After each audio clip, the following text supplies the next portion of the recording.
Hello friends, स्वागत है आप सभी का हिंदी प्रश्नोत्तरी की आज की इस क्लास में। दोस्तों, आज हम संज्ञा चैप्टर के जितने भी इम्पोर्टेंट एमसीक्यूज होंगे सबको देखेंगे। पहला क्वेश्चन, निम्न में से संज्ञा शब्द है।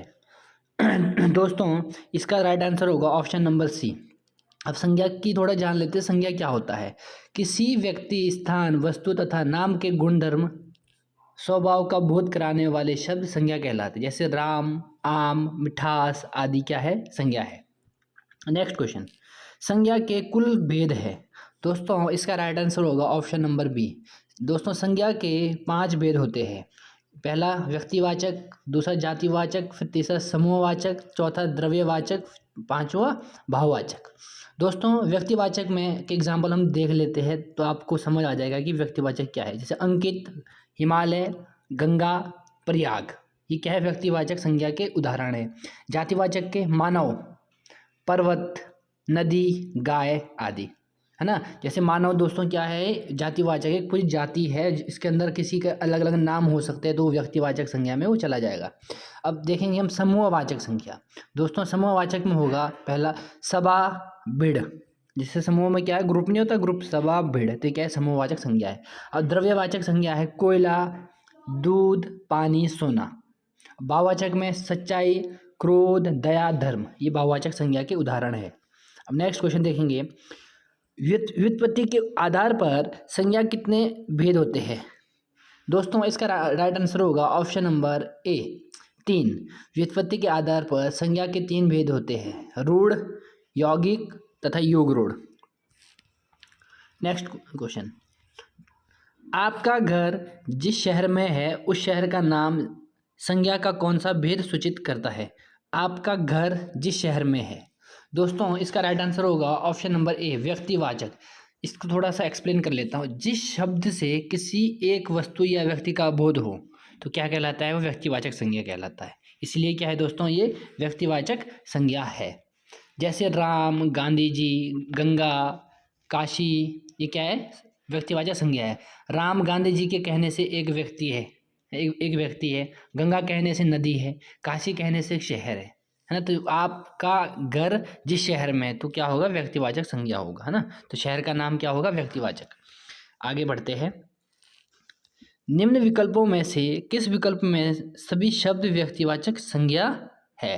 दोस्तों, इसका राइट आंसर होगा option number A, Ram, Ramcharitmanas और गंगा क्या है दोस्तों? इसमें व्यक्तिवाचक संज्ञा है। अभी अभी हमने समझा व्यक्तिवाचक संज्ञा क्या होता है ना। अब नेक्स्ट क्वेश्चन, प्रति वर्ष नदी में बाढ़ आ जाती है, वाक्य में किस प्रकार की संज्ञा है? दोस्तों, इसका राइट आंसर होगा ऑप्शन नंबर बी, जातिवाचक संज्ञा। अब इसको भी एक्सप्लेन कर लेता हूँ। प्रति वर्ष नदी में बाढ़ आ जाती है, वाक्य में क्या है? नदी शब्द जातिवाचक संज्ञा है। जिस शब्द से किसी संपूर्ण जाति का बोध होता है वो जातिवाचक संज्ञा कहलाता है। अभी भी बताया ना। तो इसमें नदी क्या है दोस्तों? जातिवाचक संज्ञा है। नेक्स्ट क्वेश्चन, पशु चर रहे हैं, रेखांकित पद है। दोस्तों, इसका राइट आंसर होगा ऑप्शन नंबर बी, सेम वही है। पशु क्या है दोस्तों? यहाँ पे जातिवाचक संज्ञा है ना। तो पशु के अंदर अलग अलग गाय, बकरी, भेड़, है ना। सही, सब अलग अलग पशु आएंगे तो व्यक्तिवाचक एक विशेष नाम होगा। जाति क्या है? पूरा, जैसे पशु, है ना, एक पूरी जाति है। नेक्स्ट क्वेश्चन, हमारे देश में जय चंदों की कमी नहीं है। ये बहुत इंपॉर्टेंट क्वेश्चन है। हमारे देश में जय चंदों की कमी नहीं है। जय चंदों संज्ञा के किस भेद के अंतर्गत आता है?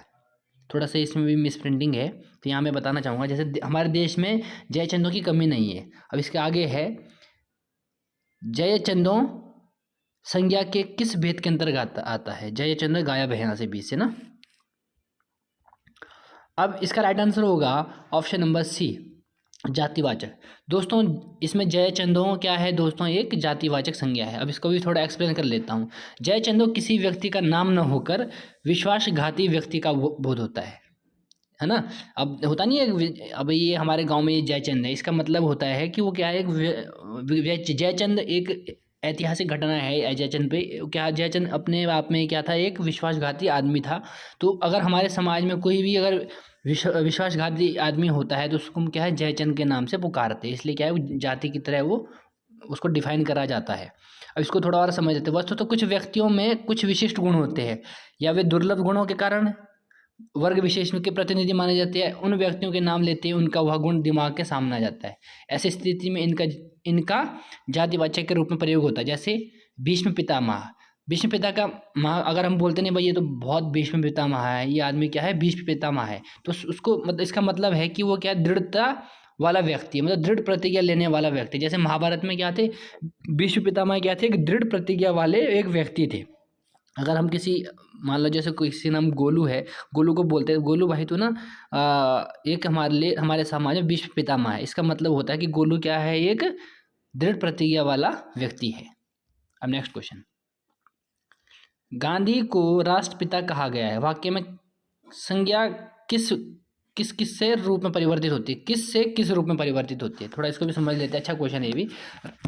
गांधी को राष्ट्रपिता कहा गया है, वाक्य में संज्ञा किस से किस रूप में परिवर्तित होती है, इसको जानेंगे दोस्तों। ये है इसका राइट आंसर होगा ऑप्शन नंबर बी, जातिवाचक से व्यक्तिवाचक। इसको भी थोड़ा समझ लेते हैं। जब कोई जातिवाचक संज्ञा किसी विशेष व्यक्ति के लिए प्रयुक्त हो तब वो जातिवाचक होते हुए भी व्यक्तिवाचक बन जाती है ना। जैसे गांधी को राष्ट्रपिता कहा गया है, इस वाक्य में गांधी शब्द जातिवाचक होते हुए भी विशेष व्यक्ति के लिए प्रयुक्त होने के कारण व्यक्तिवाचक संज्ञा है। अब जैसे ये ना यहाँ पे राष्ट्रपिता, राष्ट्रपिता देखने में तो लग रहा है कि जातिवाचक है, लेकिन राष्ट्रपिता के कहते ही हम समझ गए कि राष्ट्रपिता का मतलब गांधी जी, तो गांधी जी क्या है कि व्यक्तिवाचक संज्ञा है, तो जातिवाचक से व्यक्तिवाचक में ये कन्वर्ट हो रहा है, इसलिए इसका राइट आंसर होगा option number B. Next question, शैशव शैशव शब्द से बना संज्ञा शब्द है, शैशव शब्द से बना संज्ञा शब्द है, तो इसका राइट आंसर होगा ऑप्शन नंबर ए, भाववाचक। दोस्तों इसके भी समझ लेते हैं भाववाचक संज्ञा किस प्रकार होती है। शैशव शब्द से बना संज्ञा शब्द भाववाचक संज्ञा है। अन्य भाववाचक संज्ञाएं वीरता, गुरुत्व, मौन, है ना। अब ये भी मैंने आपको बताया, जैसे मिठास हो गया, नम्रता हो गया, समझ हो गई, लंबाई हो गई, बुढ़ापा, ये सब क्या है दोस्तों, ये सब भाववाचक संज्ञा है ना। अब इसके बाद देखेंगे नेक्स्ट क्वेश्चन, बाप का संबंधवाचक संज्ञा रूप होगा।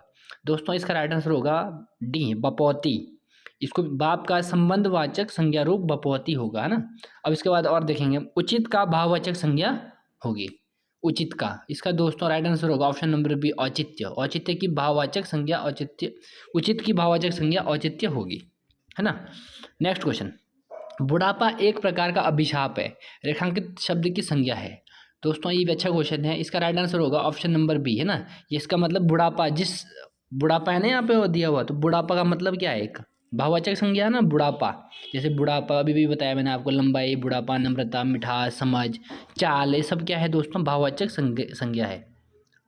और दूसरी चीज़, एक चीज़ ध्यान देना, भाववाचक संज्ञा कभी बहुवचन नहीं होती, है ना, ध्यान देना इस चीज़ को, भाववाचक संज्ञा कभी भी बहुवचन के रूप में नहीं होगा।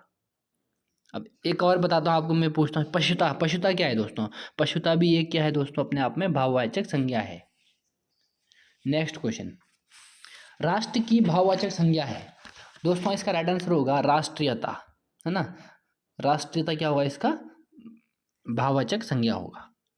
राम ने सुरेश के साथ मित्रता का निर्वाह किया, इसमें भाववाचक संज्ञा है, राम ने सुरेश के साथ मित्रता का निर्वाह किया, तो दोस्तों इसका राइट आंसर होगा ऑप्शन नंबर डी, मित्रता, है ना।